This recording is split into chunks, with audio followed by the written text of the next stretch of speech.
before the questions, just two manifestations. No? The gentleman may proceed Yeah. with his manifestation. First of all, to the NBI director, he looked at me when I smiled a while ago. I wasn't laughing at you or anyone. Nung sinabi mo lang 6'7" kasi, yung or 7'6", mga pamangking ko, basta't sinabing 6'7", nagtatawanan na. Naintindihan ko po. Nakita ko po kayo you weren't, doon. yung iba kasi hindi, baka akala ko anong I ibig understand sabihin. po. And we're on Yes TV, so we can be on opposite sides, but we can be very professional, di ba? Salamat So, po. the second manifestation, Mr. President and Honorable Presiding Officer, you know, much have been said about technicalities, humahaba to, may mga relevant, irrelevant. So I just want the prosecution and defense to know, because we're gonna go on a short break. Short lang naman, SONA sa Monday kontra SONA sa Tuesday, makikita tayo sa Wednesday.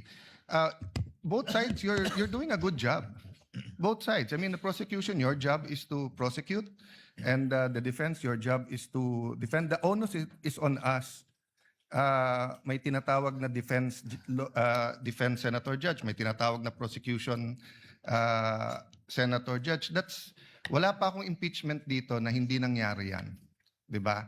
Ang importante, hindi lang yung resulta, but yung proseso. And I always say, democracy is messy.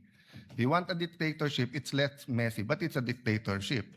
May problema. You want a democracy, it's not, di ba? Having said that, I have a lot of questions, but I want to show Senator Raffy Tulfo some good faith, because he always shows me good faith when we're in the lounge.